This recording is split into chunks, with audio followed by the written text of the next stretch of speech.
Nissan Max Out, BMW Next 100 and Mercedes F300 LifeJet, all concept cars with meaningless names. Audi, however, have 4 concepts all under the name Syksphere, and I grant you it's quite a vague name, but at least there's consistency here, unlike with Nissan, BMW and Mercedes. So what are these concepts? Well, that's the question I'm going to answer in this video. The best place to start then is probably the names of these said concepts. The latest one released is named the Activesphere, and even Audi themselves seem to be struggling with telling what exactly this car is. They say it's a 4-door crossover coupe with an astonishingly versatile body, but I'm not so convinced. There's also an Urbansphere, which gives me very strong Audi A2 vibes, the Audi Grandsphere, which looks like a 22nd century even, Audi A7, while the Syksphere is a coupe Grand Tourer. The Activesphere was only recently released. It's a blend of coupe, luxury car and pickup all in one, and on paper this blend should not work in the slightest Tesla Cybertruck.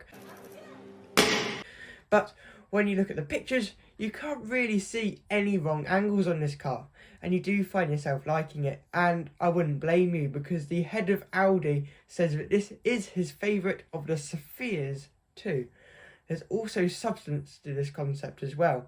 That's because this car is based on the PPE platform.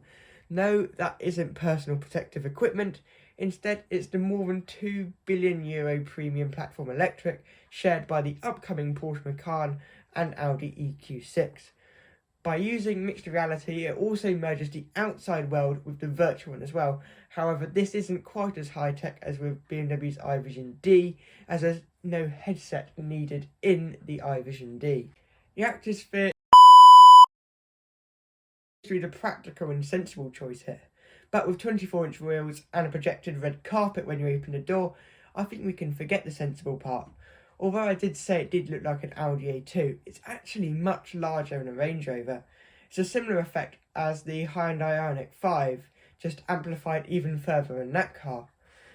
When you step inside, there's also lots of exotic materials such as bamboo, and there's also lots of screens and headsets like in the Activesphere.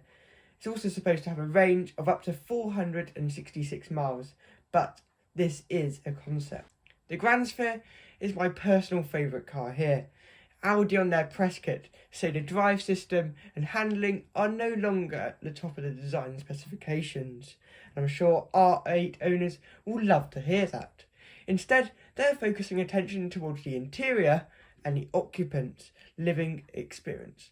This car is a 2+2 seater aimed at the ultimate luxury, and between the 2 front seats has to be a cooler with 2 glasses in it as well. What might surprise you is the total lack of screens in this car.